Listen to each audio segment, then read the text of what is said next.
¿Qué tal, amigas, amigos? ¿Cómo están? Qué gusto estar con ustedes compartiendo una vez más la palabra de Dios para hoy. Primera de Reyes, por supuesto, es simplemente la continuación de la historia de los reyes de Judá e Israel. Primera y segunda de Samuel ocupan mucho del periodo de tiempo que va desde Samuel a través del reinado de David. Cuando entramos en el libro de Reyes, estamos continuando con la historia de los reyes de Israel y Judá, pero esto después que David sale de la escena. Primera y segunda de Reyes cubren un periodo aproximado de 400 años, y allí se nos da el registro de los reyes. En primer lugar, aquellos que gobernaron en Judá. Al entrar a primera y segunda de Crónicas, usted tendrá una repetición de una parte de la historia, pero primera y segunda de Crónicas son las crónicas de los reyes de Judá. Así que no trata mucho de los reyes de Israel, mientras que primera y segunda de Reyes tratan de ambos, es decir, de los reyes de Israel y de los reyes de Judá. En el capítulo 1 leemos ahora: cuando el rey David era viejo y avanzado en días. Tenemos que entender cuando dice que eran viejos y avanzados en días, que quiere decir que habían comenzado a ya no poder valerse por sí mismos, como otros en el Antiguo Testamento. Algunos, por supuesto, como Moisés, sus fuerzas no lo abandonaron. Su vista y todo estaba excelente al momento de morir. Pero en otros casos se declara que envejecieron, que estaban avanzados en años. Es trágico ver a una persona avanzada en años, tal como David, que había vivido una vida vital y activa. Luego, al envejecer, ya no era aquella persona que era en su juventud. ¿Cómo nos ocurre a todos nosotros? Al seguir envejeciendo, uno empieza cada vez a valerse menos por uno mismo. Comienza a entrar en años. David está lejos de ser aquel gran guerrero, aquel hombre tan activo. Ha comenzado a envejecer. Alguien sugirió que tomaron una joven virgen para que esté delante del rey y lo ame, lo cuide y repose en su regazo de modo que esté confortado. Y así leemos: y buscaron una joven hermosa por toda la tierra de Israel y hallaron a Abisag sunamita y la trajeron al rey. Y la joven era hermosa, y ella abrigaba al rey y le servía, pero el rey nunca la conoció. El hijo de David, Adonías, que era el hermano completo de Absalón, hijo de Agit, ella le dio a David al menos 2 hijos, y ambos de algún modo se rebelaron contra su padre. Adonías, cuando él vio que su padre se estaba envejeciendo y tenía poca fuerza, decidió él que tomaría el reino. Así fue que junto a Joab, que era el principal general del ejército de David, Abiatar, sacerdote durante el tiempo de David, y les confirió el deseo de tomar el trono de su padre. Y dice el capítulo 1, versículo 8 de Primera de Reyes: pero el sacerdote Sadoc y Benaía, hijo de Joiada, el profeta Natán, Simei, rey, y todos los grandes de David no seguían a Adonías. Pero Adonías hizo una gran fiesta, mató muchas ovejas y bueyes, el ganado gordo. Eso fue una gran especie de anuncio o pronunciamiento por él mismo como rey de Judá. El verso 10 dice: pero no convidó al profeta Natán, ni a Benaía, ni a los grandes, ni a Salomón su hermano. Ve y entra al rey David y dile: rey, señor mío, ¿no juraste a tu sierva diciendo: Salomón tu hijo reinará después de mí, y él se sentará en mi trono? ¿Por qué pues reina Adonías? Ahora, en otras palabras le está diciendo: mejor que te apures y vayas con David, porque Adonías está reclutando hombres alrededor de él y está planificando tomar el reino. Así que ve y entra al rey David, como dice el versículo 13, ve y entra al rey David y dile: rey, señor mío, ¿No juraste a tu sierva diciendo, Salomón tu hijo reinará después de mí, y él se sentará en mi trono? ¿Por qué pues reina Adonías? Y estando tú aún hablando con el rey, yo entraré tras de ti y reafirmaré tus razones. Ese Adonías en realidad había reclutado a Joab y a esos hombres, y él estaba tratando ya de posicionarse como rey. Pero leemos que Betsabé entró a la cámara del rey y dijo conforme a las palabras que Natán le había dicho. David, por supuesto, no sabía nada de lo que Adonías estaba haciendo, y mientras que él estaba hablando, Natán entró y David preguntó a Natán. Este confirmó el hecho de que Adonías había llamado a esos hombres y estaba teniendo esa fiesta, alborotando al pueblo, en la cual estaba haciendo el anuncio de sí mismo como rey. Y la gente decía, larga vida al rey Adonías y demás cosas. Así que David entonces ordenó que tomaran su mula, que pusieran a Salomón sobre ella, lo llevaran por la calle y que el pueblo proclamase, larga vida al rey Salomón. Llévenlo a la fuente de Gihón y que sea ungido allí como rey sobre Israel por Sadoc el sacerdote, y que Benaía vaya delante de él y los hombres poderosos, y anuncien el reinado de Salomón con la bendición de David, que David ha declarado a Salomón como rey. Y así leemos entonces el versículo 28, donde nos dice, entonces el rey David respondió y dijo, llamadme a Betsabé, y ella entró a la presencia del rey, y se puso delante del rey, y el rey juró diciendo, vive Jehová, que ha redimido mi alma de toda angustia, que como yo te he jurado por Jehová, Dios de Israel, diciendo, tu hijo Salomón reinará después de mí, y él se sentará en mi trono en lugar mío, que así lo haré hoy. Entonces Betsabé se inclinó ante el rey con su rostro a tierra, y haciendo reverencia al rey dijo, viva mi señor el rey David para siempre. Así que él hizo los arreglos para que Salomón fuera ungido por Sadoc el sacerdote, allá en el estanque de Gihón, y luego que fuera conducido a la ciudad y allí fuese proclamado como rey. Tenemos el versículo 39 que nos dice, y tomando el sacerdote Sadoc el cuerno del aceite del tabernáculo, ungió a Salomón. Y tocaron trompeta, y dijo todo el pueblo, viva el rey Salomón. Después subió todo el pueblo en pos de él, y cantaba la gente con flautas, y hacían grandes alegrías, que parecía que la tierra se hundía con el clamor de ellos. Y lo oyó Adonías y todos los convidados que con él estaban, cuando ya habían acabado de comer. Y oyendo Joab el sonido de la trompeta, dijo, ¿por qué se alborota la ciudad con estruendo? Mientras él aún hablaba, he aquí vino Jonatán, hijo del sacerdote Abiatar, al cual dijo Adonías, entra, porque tú eres hombre valiente y traerás buenas nuevas. Dijo él, no tan buenas. Él dijo, y el rey ha enviado con él al sacerdote Sadoc y al profeta Natán y a Benaía, hijo de Joiada, y también a los cereteos y a los peleteos, los cuales le montaron en la mula del rey. Y el sacerdote Sadoc y el profeta Natán lo han ungido por rey en Gihón. Y de allí han subido con alegrías, y la ciudad está llena de estruendo. Este es el alboroto que habéis oído.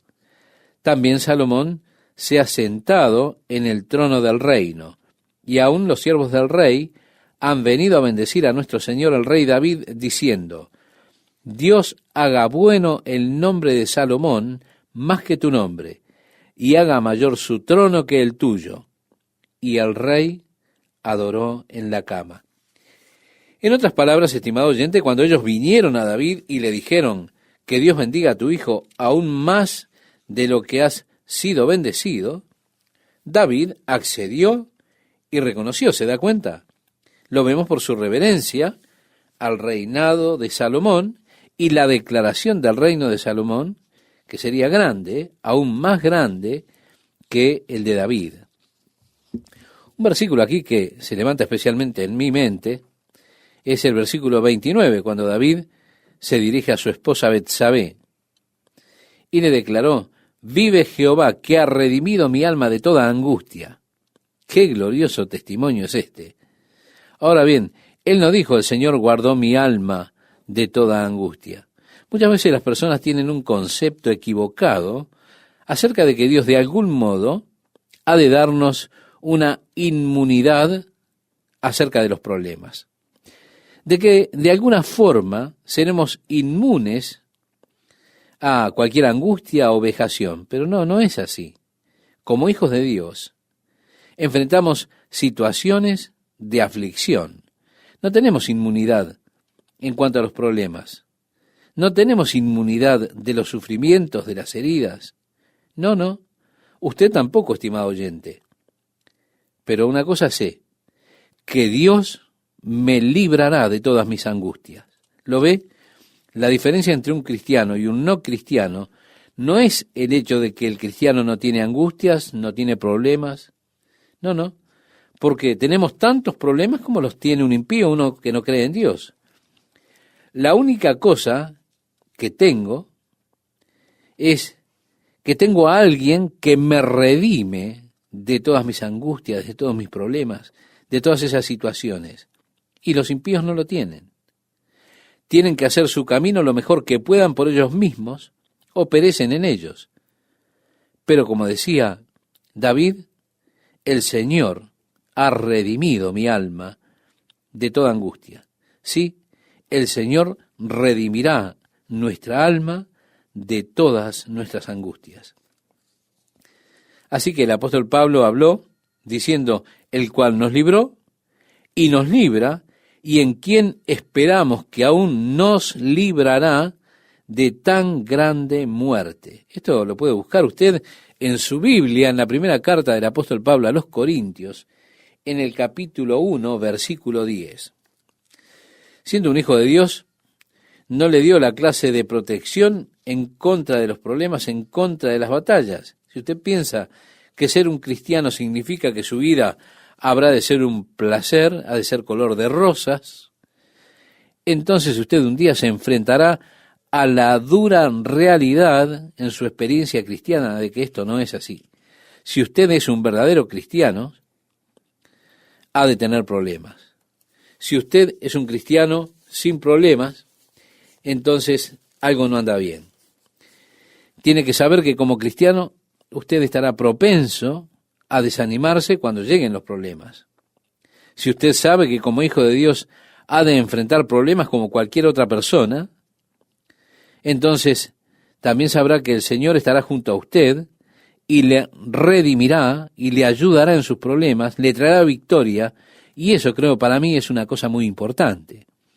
Así que en mis problemas tengo una actitud mental diferente a la actitud que tienen los que no son cristianos. Ellos no saben lo que está sucediendo, lo que va a acontecerles. Mientras sé que el Señor, nosotros sabemos que el Señor está velando por nosotros y ha de librarnos a aquellos que le pertenecemos. Por eso decimos, David es un testigo glorioso. Este es el fin de su vida, es el fin de su camino. Y qué hermoso testimonio, estimado oyente. Vive Jehová, que ha redimido mi alma de toda angustia. Vemos entonces que Salomón se está ahora sentando en el trono que era de su padre David. Y cuando Adonías oyó esto, por supuesto, sus invitados huyeron. Y dice en el versículo 50, más Adonías, temiendo de la presencia de Salomón, se levantó y se fue, y se asió de los cuernos del altar. Ahora bien, en los altares que solían hacer en las esquinas del altar, tenían estas pequeñas áreas levantadas que parecían como cuernos en las 4 esquinas del altar. Esos pequeños lugares que estaban allí. Vimos uno de los altares que los arqueólogos descubrieron en Beerseba, la antigua ciudad de Beerseba. Y no han descubierto muchos altares enteros. De hecho, este es uno de los primeros en los que los 4 cuernos están aún intactos. Son pequeños cuernos que parecen salir de los bordes. Bueno, Adonías entró y se asió, se afirmó allí de los cuernos. Cuando usted lee, él asió de los cuernos del altar, esto quiere decir que él tomó con sus manos estos 2 pequeños cuernos, estas 2 pequeñas manijas, que podemos llamarlas así, que salían como si fueran cuernos en las esquinas del altar. Y el versículo 51 nos dice, y se lo hicieron saber a Salomón, diciendo, he aquí que Adonías tiene miedo del rey Salomón, pues se ha asido de los cuernos del altar, diciendo, júreme hoy el rey Salomón que no matará a espada a su siervo. Y Salomón dijo, si él fuere hombre de bien, ni uno de sus cabellos caerá en tierra, mas si se hallare mal en él, morirá.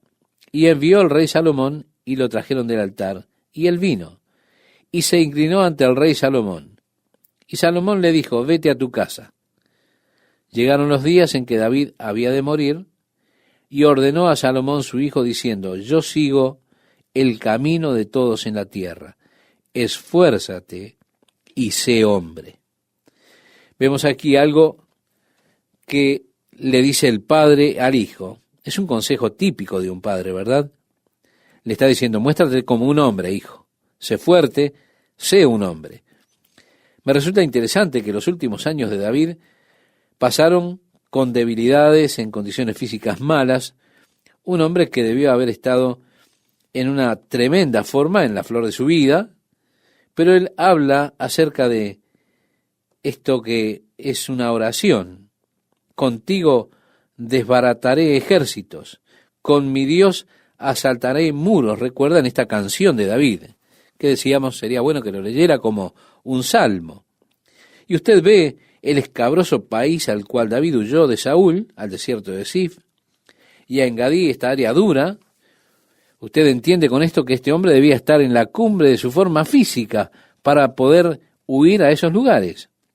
Pero ahora en los últimos años de vida, él está angustiado, él ahora está cerca de morir, y Dios no nos da inmunidad de la muerte, no.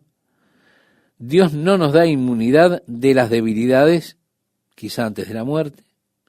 Este asunto de que todos los hijos de Dios deberían vivir vidas prósperas y saludables no tiene nada que ver con las Escrituras. Aquí está David, un hombre conforme al corazón de Dios, afligido en sus años de ancianidad, listo para morir. Otros, nosotros sabemos, hay personas que son saludables hasta la muerte, pero eso no es justo. No está bien decir, bueno, hermano, si usted cree en Dios y piensa positivamente, usted ha de ser saludable y no tendrá que sufrir nada. Pero no es así. No hay explicación al por qué a veces la gente piadosa y la gente muy piadosa tiene que sufrir tanto. No sabemos la razón. Y no sentimos que una actitud positiva nos vaya a dar inmunidad en cuanto a los sufrimientos. Claro que no. El consejo de David a Salomón fue muy bueno para comenzar, pero luego devino en algo como venganza que David quería que Salomón tomase. Muy típico de David, ¿eh? Él tenía su capacidad para estas características extremadamente espirituales, pero también tenía la capacidad como ser humano, muy humano. Él dijo, me voy de esta tierra, sé fuerte, sé un hombre, guarda los preceptos de Jehová tu Dios, andando en sus caminos y observando sus estatutos y mandamientos, sus decretos y sus testimonios, de la manera que está escrito en la ley de Moisés, para que prosperes en todo lo que hagas y en todo aquello que emprendas. Es así, estimado oyente, aquí tenemos un buen consejo. Camina en los caminos del Señor. Guarda sus estatutos, mandamientos, juicios, testimonios, para que seas próspero. Con anterioridad David había escrito esto: bienaventurado el varón que no anduvo en consejo de malos, ni estuvo en camino de pecadores, ni en silla de escarnecedores se ha sentado, sino que en la ley de Jehová está su delicia, y en su ley medita de día y de noche. Será como árbol plantado junto a corrientes de aguas, que da su fruto en su tiempo, y su hoja no cae, y todo lo que hace prosperará. Si recordamos, cuando Moisés le estaba dando el cargo a Josué, Moisés le dijo mucho de lo que ahora David le está diciendo a Salomón en el mandato que Moisés le dio a Josué, de que debía guardar los mandamientos, las ordenanzas, los estatutos del Señor, porque entonces harás prosperar tu camino, decía en esa oportunidad Moisés a Josué en el capítulo 1 de Josué, versículo 8, si usted lo recuerda. Así que la clave para prosperar en nuestra relación con el Señor, en nuestra vida espiritual, es la obediencia a las leyes de Dios. Cualquiera que las haga, prosperará.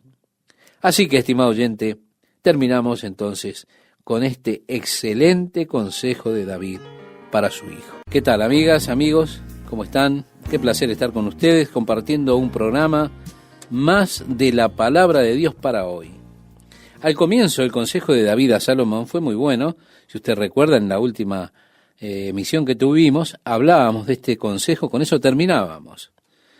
Luego David como que se hunde en un deseo de venganza. Quería que Salomón tomara venganza.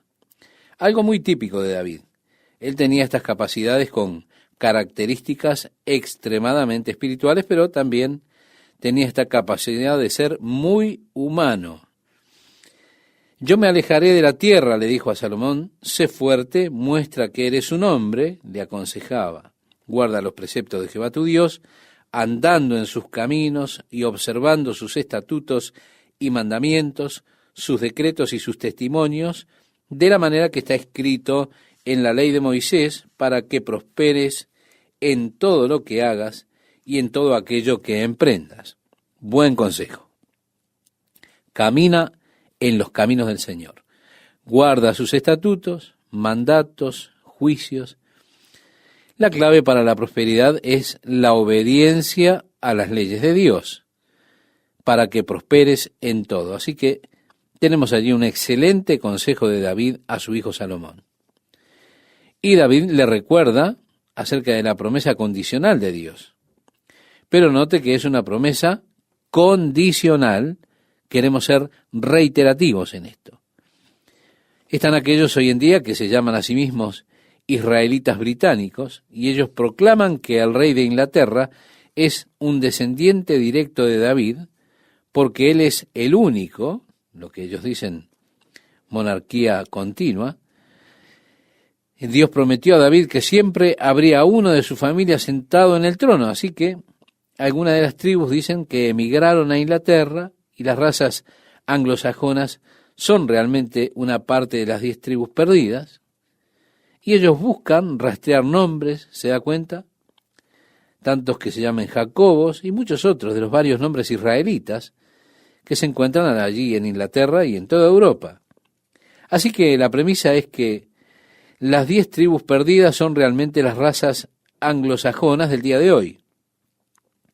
Pero note que la promesa de Dios a David es condicional, está condicionada en: si tus hijos guardaren mi camino, andando delante de mí con verdad, de todo su corazón y de toda su alma, jamás, dice, faltará a ti varón en el trono de Israel.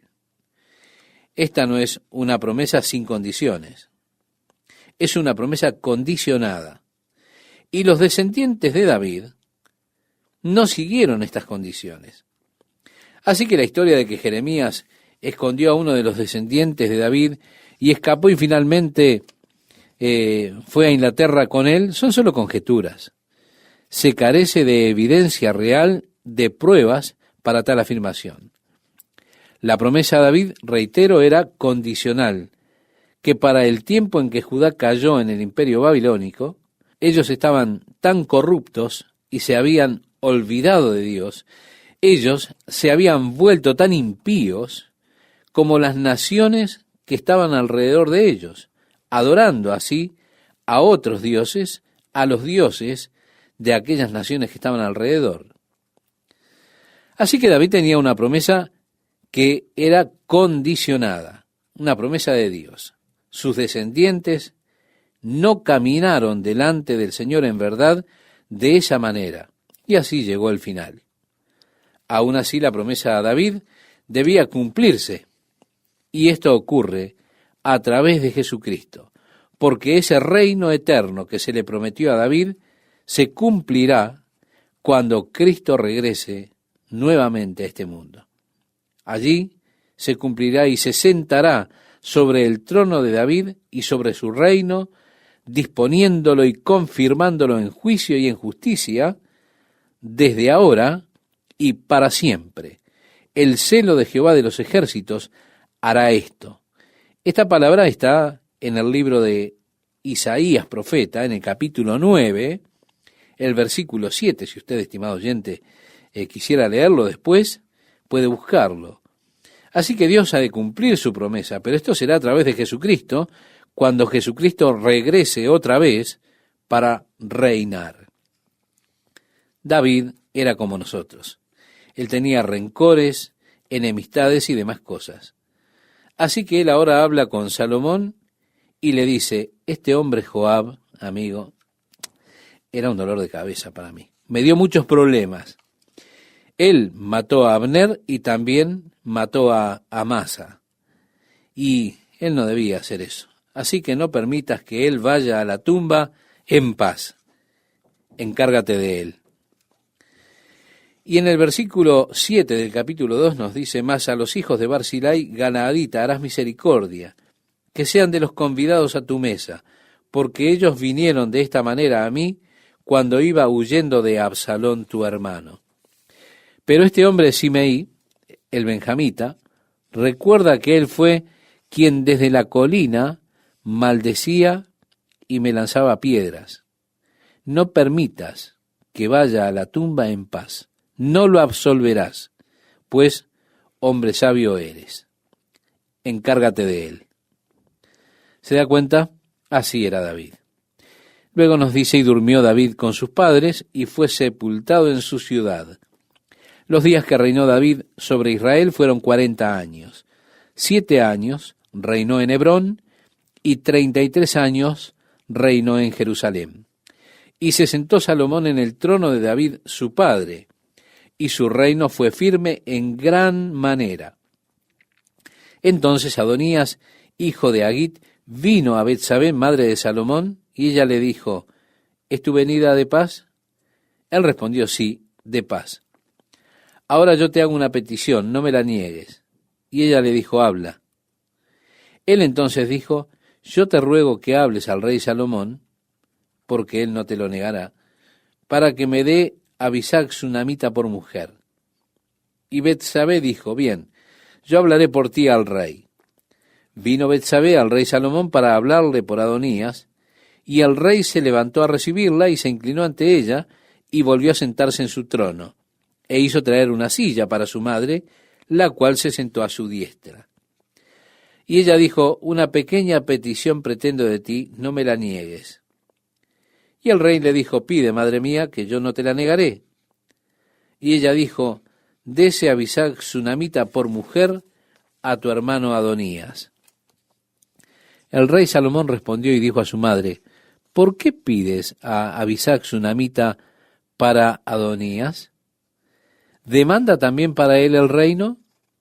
Porque él es mi hermano mayor y ya tiene también al sacerdote Abiatar y a Joab, hijo de Sarvia. Ahora, pues vive Jehová, quien me ha confirmado y me ha puesto sobre el trono de David mi padre, y quien me ha hecho casa, como me había dicho, que Adonías morirá hoy.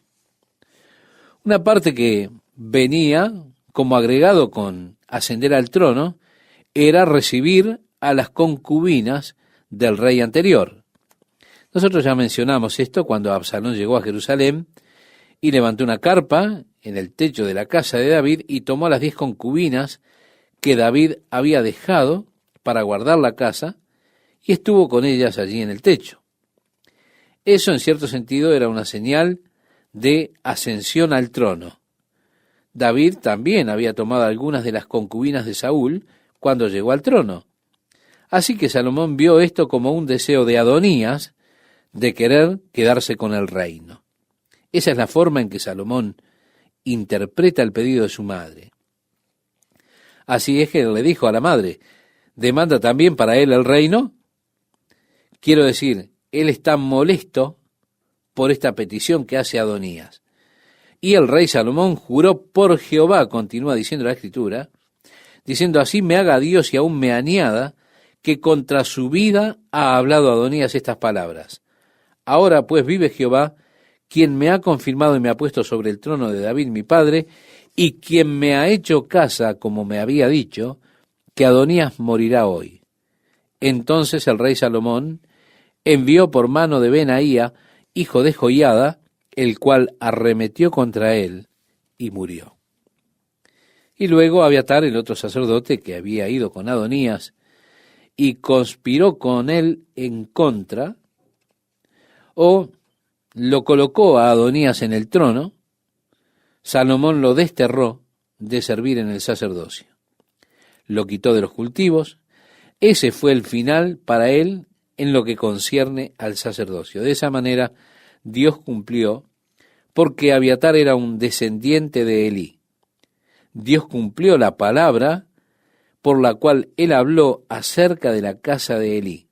Y el final del sacerdocio de la casa de Elí, en 1 Samuel capítulo 2, versículos 31 al 35, allí donde los hijos de Elí eran tan malvados que promovió que Dios estableciera aquella sentencia. Llegaron noticias a Joab de que Salomón ahora se está moviendo contra la rebelión de Adonías, y que él había sido muerto, y que Abiatar había sido desterrado de la ciudad capital. ¿Qué hizo Joab? Huyó. Y también, como había hecho Adonías, se sujetó de los cuernos del altar. Era una posición de real suplicación a Dios. Usted se tomaba fuertemente y clamaba realmente a Dios, sosteniendo los cuernos del altar. Así que Salomón ordenó a Benaía que matara a Joab por toda la sangre inocente que él había derramado. Fue así que él llegó y le dijo, sal del altar. Y Joab dijo, de ninguna manera, yo me quedo aquí, me resisto. Entonces él regresó y le contó a Salomón. Le dijo, mira, yo le ordené que saliera del altar, pero él estaba tomado, prendido allí de los cuernos del altar y dijo que no se movería. Él dijo, muy bien, como quiera, mátelo allí mismo. Así que él fue y lo mató mientras él se tomaba de los cuernos del altar por la sangre inocente que había derramado. De esa manera, hace una clase de limpieza de aquel reino sangriento de David, el cual la mayoría de él, por supuesto, podía imponerse a los pies de Joab. En el capítulo 2, verso 35, leemos, y el rey puso en su lugar a Benaía, hijo de Joiada, sobre el ejército, y a Sadoc puso al rey por sacerdote en lugar de Abiatar. Ahora, en cuanto a este hombre, Semeí, recuerda, había maldecido a David, y David le dijo a Salomón, encárgate de él. Salomón lo llamó y le dijo, mira, tú debes quedarte dentro de las puertas de Jerusalén. Mientras permanezcas aquí y te portes bien, estarás bien. Pero el día que abandones la ciudad de Jerusalén, estarás tomando tu vida en tus manos. ¿Entiendes eso? Semeí dijo, sí, entiendo. Él dijo, muy bien.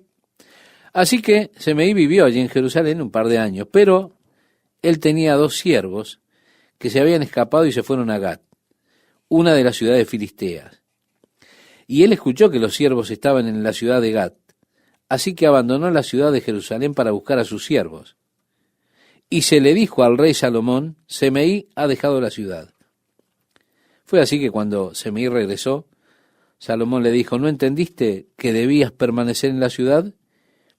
Y él dijo, de seguro, tú te has puesto sentencia de muerte sobre ti mismo. Así que Semeí también fue eliminado. Salomón comenzó a adquirir esposas, lo cual parecía no tener fin. Y leemos en el capítulo 3, verso 1, Salomón hizo parentesco con Faraón, rey de Egipto, pues tomó la hija de Faraón y la trajo a la ciudad de David entre tanto que acababa de edificar su casa y la casa de Jehová y los muros de Jerusalén alrededor. Así que él tomó primero que nada a la hija del faraón como su esposa. Después él construyó una casa para ella allí en Jerusalén. Pero ahora él quería construir una casa para Jehová, es decir, el templo en Jerusalén. ¿Por qué? Hasta entonces el pueblo sacrificaba en los lugares altos, nos dice el verso 2, porque no había casa edificada al nombre de Jehová, hasta aquellos tiempos. Mas Salomón amó a Jehová, andando en los estatutos de su padre David, solamente sacrificaba y quemaba incienso en los lugares altos. Lo cual, estimado oyente, era más o menos una copia de lo que hacían los paganos allí alrededor. Tristemente era así. En el versículo 4 nos dice, e iba el rey a Gabaón, porque aquel era el lugar alto principal, y sacrificaba allí. 1000 holocaustos sacrificaba Salomón sobre aquel altar. Así que él tenía un gran sacrificio para el Señor. Ahora, no debe pensarse que esos animales solo eran sacrificados y quemados, claro que no. En esas grandes ofrendas había ofrenda de paz, o a veces se hacían celebraciones, en las cuales ellos tenían grandes fiestas. Entonces podríamos decir, allí usted tendría una gran barbacoa y ellos ofrecían los animales. Ellos sacrificaban los animales para el Señor. Pero en otras palabras la idea era, Señor, estamos sacrificando estos animales para ti, reconociendo que tú eres el dador de todas estas buenas dádivas y demás. Pero también ellos iban, asaban la carne y tenían un gran asado en común, una gran fiesta, y comían todos. Así que ellos tenían estos tiempos de fiesta. Esto es interesante. También recuerde usted, ellos los llamaban días de fiesta porque tenían tiempos de grandes celebraciones cuando iban a la casa de Dios o delante del Señor. Eso era siempre un tiempo de celebración, era una fiesta, porque Dios quería el pensamiento de adoración a Él asociado con el gozo y con la felicidad de servir a Dios. Por eso esto debía ser una fiesta, debería ser una experiencia muy feliz, de mucho gozo, porque era el momento de tener compañerismo con Dios. Esto debería ser el mayor gozo que una persona pudiera experimentar. Y usted, estimado oyente, debería, como resultado de su compañerismo, de su comunión con Dios, quedarse con su alma elevada y la luz de su corazón debiera resplandecer, solo regocijarse en la gloria y en la bondad del Señor por el hecho de tener comunión con Él. Fue así que Salomón ofreció 1000 sacrificios allí. Fue un tiempo de gran fiesta, por supuesto. Comieron mucho cordero, pero después sintieron sueño, así que él se fue a dormir y tuvo un sueño. Y en su sueño el Señor vino a él y le dijo, Salomón, pide lo que deseas. Estimado oyente, si Dios le hubiera dicho esto a usted, me gustaría preguntarle, ¿qué le hubiera pedido usted a Dios? Esto puede ser muy revelador. Podría revelar muchas cosas horribles de nuestro corazón. Si usted fuera realmente honesto en esto, si Dios dijera, pídeme lo que sea que quieras, ¿cuál sería nuestra petición? ¿Cuál sería su petición? Esa respuesta que usted diera revelaría si usted está o no viviendo en la carne o está viviendo una vida espiritual, en su naturaleza espiritual.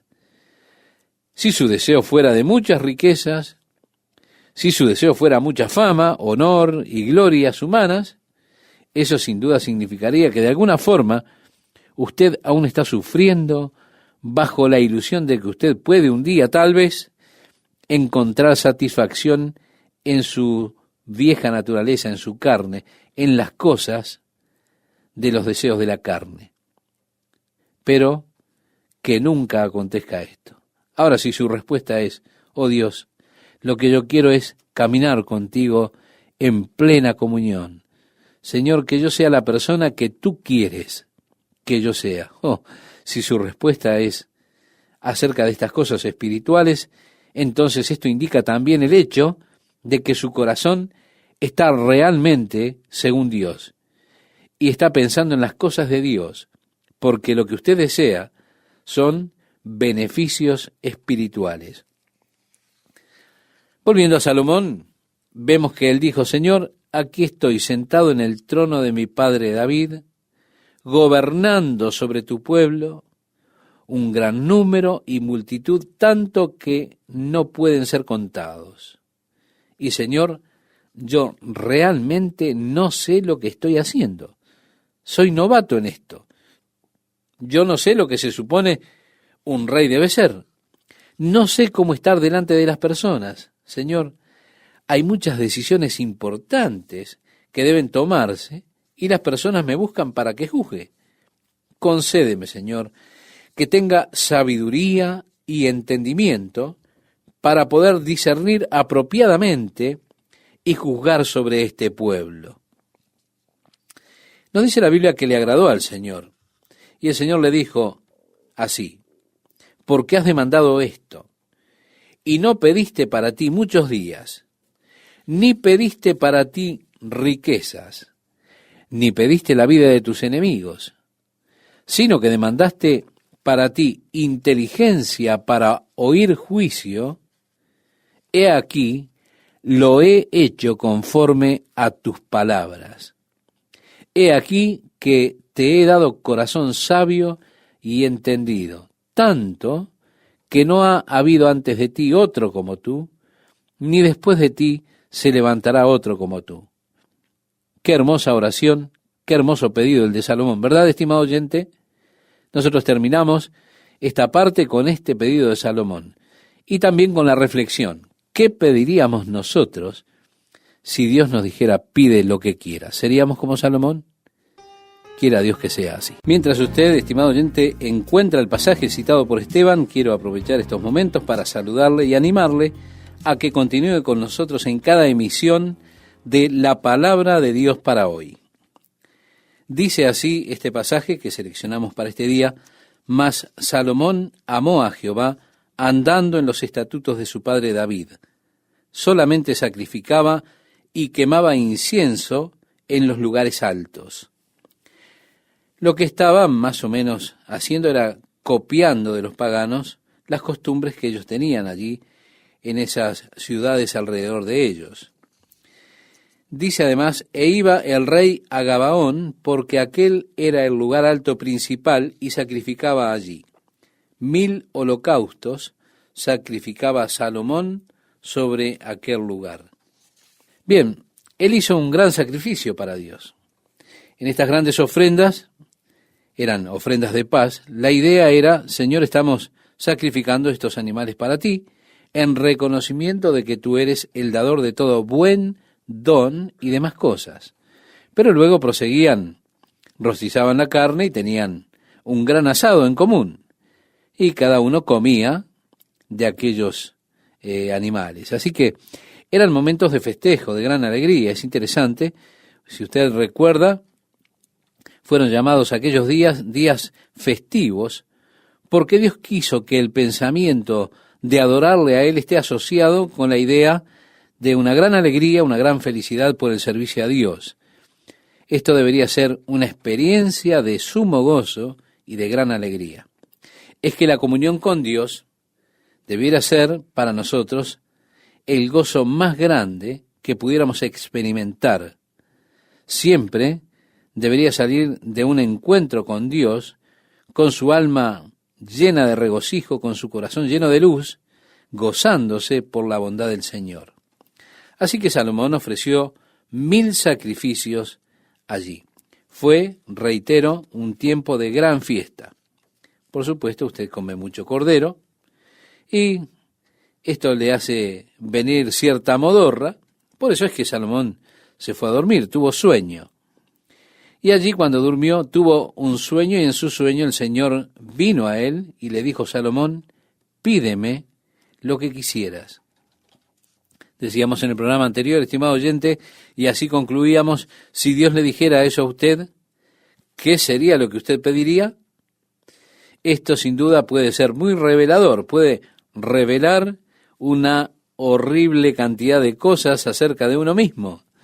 Si uno es verdaderamente honesto en esto, si Dios le dijera: pídeme lo que quieras, ¿qué deseas?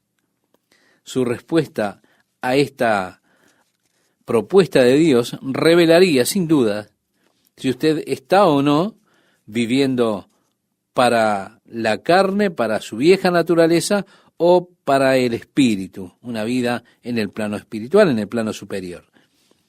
Si su deseo fuese las grandes riquezas, fama, honor, gloria, eso significaría de algún modo que usted está aún sufriendo bajo la ilusión de que algún día usted puede estar encontrando la satisfacción en aquellas cosas de la carne, en los deseos carnales. Pero eso nunca ocurre.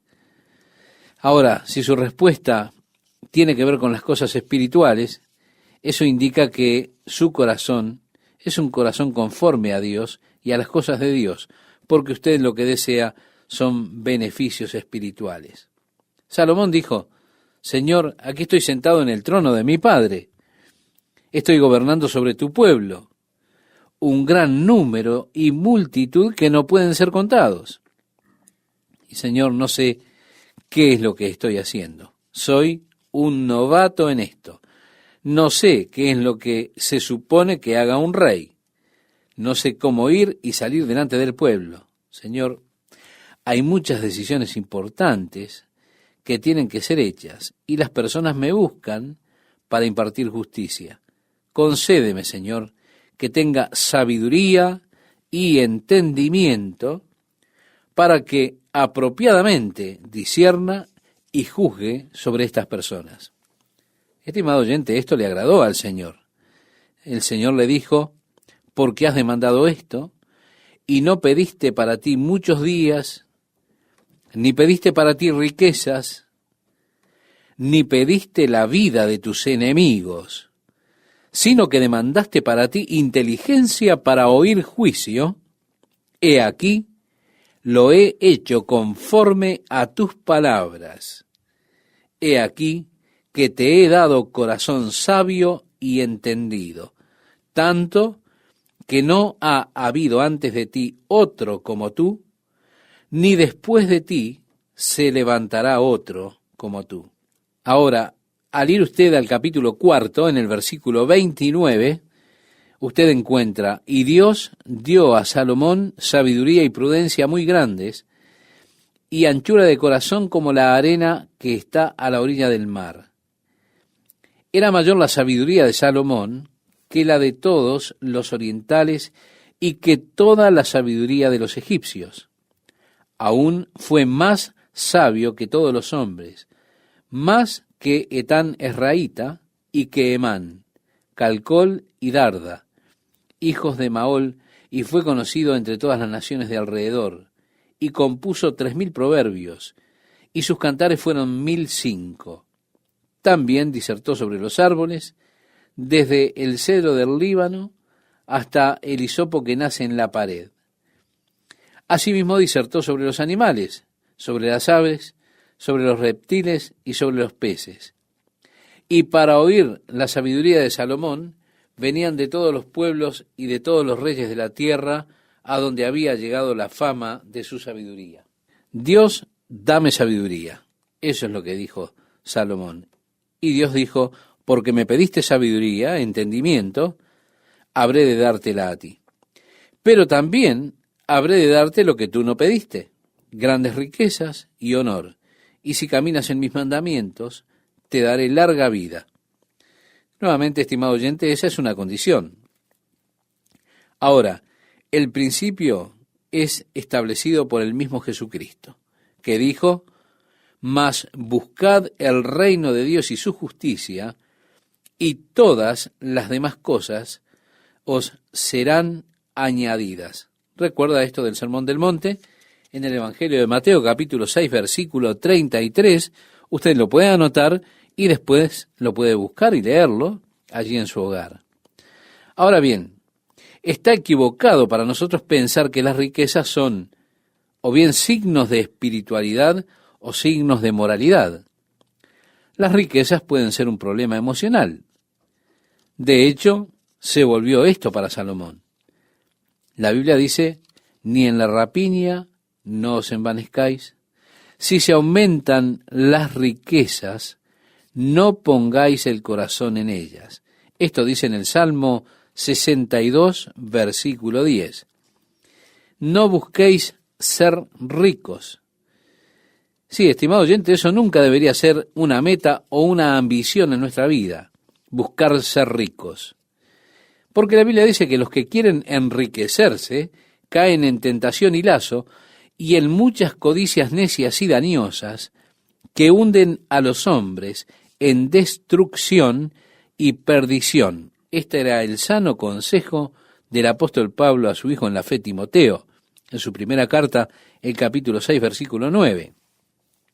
La Biblia dice también en el Salmo 62, versículo 10, si se aumentan las riquezas, no pongáis el corazón en ellas. Oh, estimado amigo, estimada amiga, que su corazón se mantenga en el Señor. Nunca sobre las riquezas, nunca ponga su confianza en las riquezas. Confíe en Dios. Así que Dios le prometió a él más de lo que él le pidió. Esta nuevamente es una de esas indicaciones de lo que es la gracia de Dios, que siempre está dispuesto a darnos mucho más de lo que pedimos. Así dice en Efesios capítulo 3, versículo 20, y a aquel que es poderoso para hacer todas las cosas, mucho más abundantemente de lo que pedimos o entendemos, según el poder que actúa en nosotros. Sí, el deseo de Dios siempre es darle buenas dádivas a sus hijos. Él realmente se deleita en hacerlo. Dios se complace en simplemente darle a sus hijos, como los padres que pueden deleitarse en darle a sus hijos, a sus nietos. Es un gozo, es una emoción. Así que Dios se deleita en darle a sus hijos. Siguiendo en la lectura, dice, cuando Salomón despertó, vio que era sueño, y vino a Jerusalén, y se presentó delante del arca del pacto de Jehová, y sacrificó holocaustos, y ofreció sacrificios de paz, e hizo también banquete a todos sus siervos. Las ofrendas quemadas son ofrendas de consagración, es decir, es una ofrenda que tiene que ver con la consagración de mi vida para Dios. Las ofrendas de paz son ofrendas de comunión, cuando vengo a la comunión, al compañerismo con Dios. Así que tenemos este caso que hemos leído. Luego vinieron dos mujeres a Salomón en lo que es conocido como el juicio de Salomón. Ambas eran prostitutas, estaban viviendo juntas. Y una dijo, las dos tuvimos hijos a pocos días una de otra. Y ella en la noche se dio vuelta y sofocó a su hijo. Y ella cambió mi hijo. Ella puso el niño muerto cerca de mí y tomó mi hijo vivo. La otra mujer dijo, no, el niño vivo es mío y el muerto es de ella. Y ambas afirmaban que el hijo les pertenecía. Así que Salomón dijo, traigan una espada. Las mujeres discutían por esto. Dijo Salomón, corten al niño en dos y den una mitad a cada una. La verdadera madre del niño dijo, oh, no, denle el niño a ella, no hagan eso. Denle a ella el niño. La otra dijo, oh, no, me parece un trato justo, córtenlo a la mitad y dividámoslo. Salomón entonces entendió quién era la madre, aquella que no quería que mataran al niño, y dijo, denle el niño a su madre, es decir, a la que no quiso que partieran al bebito. Y todo el pueblo oyó esto, y se maravillaron de la sabiduría de Salomón al tratar con este hecho en particular. Cuando entramos en el capítulo 4, allí listamos a aquellos que fueron prominentes durante el reino de Salomón. Aquellos principios que fueron prominentes durante su reino. Luego tenemos los 12 oficiales que estaban sobre todo Israel, que proveyeron el alimento para la casa del rey, cada hombre en un mes de un año. Así que él tuvo 12 hombres, uno para cada mes. Cada uno de ellos era responsable de proveer alimento durante ese mes del año. Suena como un buen empleo, ¿verdad? Uno trabaja un mes y después tiene 11 meses de vacaciones. No, realmente. Probablemente estuvieron tratando de conseguir todo lo que necesitaban durante los 11 meses, porque cuando usted lee lo que llevaba a poner en funcionamiento ese hogar, entonces se entenderá. Ahora, por supuesto, recuerda, con esposas y concubinas, había 1000 de ellas, además de todos los siervos que él tenía y demás personas. Se da cuenta que buscar el alimento, todas las cosas para todas esas personas, no sería tarea sencilla. Así que no tenía 11 meses de vacaciones. Leemos en el versículo 22 acerca de las provisiones que llevaron para proveer al hogar de Salomón cada día de su vida. Dice así: y la provisión de Salomón para cada día era de 30 coros de flor de harina, 60 coros de harina, 10 bueyes gordos, 20 bueyes de pasto. Si tradujéramos, estaríamos diciendo 357.472 onzas de harina fina cada día, 715.000 onzas de coros de harina y también los 10 bueyes gordos y 20 bueyes de pasto. Esto para cada día, para los siervos y las esposas. Realmente las esposas no iban un paso adelante del siervo. A las mujeres no les iba muy bien. 10 bueyes gordos, 20 bueyes de pastura, así que la gordura sería de primera a causa de la alimentación. Se ve que no los alimentaban con granos, sino que tenían buenas pasturas. También dice 100 ovejas, sin los ciervos, gacelas, corzos y aves gordas, los pavos y las gallinas y demás. Hombre, eso es realmente mucha comida para consumirse tan solo en un día. Es que tenía una tremenda cantidad de bocas que alimentar por cada una de las esposas que venían en fila teniendo hijos. ¿Se da cuenta? Entonces el trabajo era importante. En el capítulo 4, verso 24, leemos: porque él señoreaba en toda la región al oeste del Éufrates, desde Tifsa hasta Gaza, sobre todos los reyes al oeste del Éufrates, y tuvo paz por todos lados alrededor. Las áreas de las cuales ellos recogían alimentos, si usted busca estos nombres, van desde el monte Efraín y demás. Usted encontrará que de hecho toda la tierra de Israel, cada una tenía su turno para proveer a Salomón. Es así que un hombre estaba sobre cada una de estas partes, aún del otro lado del río Jordán, en el área de Galaad y Moab y demás. También proveyeron para su comida, si usted lo sigue, de distintos lugares. Tenían además 40.000 caballerizas para sus caballos. Esto suena como una exageración, ¿verdad? Y mire, por mucho tiempo las personas pensaban que la Biblia había exagerado en este asunto. ¿Hasta qué? Hasta que los arqueólogos comenzaron a descubrir por toda la tierra de Megiddo y demás partes por allí, descubrieron algunos de los establos de Salomón y cientos de establos en algunas de estas ciudades que han descubierto están allí. Así que pensar en 40.000 ya hoy no parece una exageración. Era realmente como lo dice la Biblia. En el verso 26 leemos: además de esto, Salomón tenía 40.000 caballos en sus caballerizas para sus carros y 12.000 jinetes. Y estos gobernadores mantenían al rey Salomón y a todos los que a la mesa del rey Salomón venían, cada uno un mes, y hacían que nada faltase.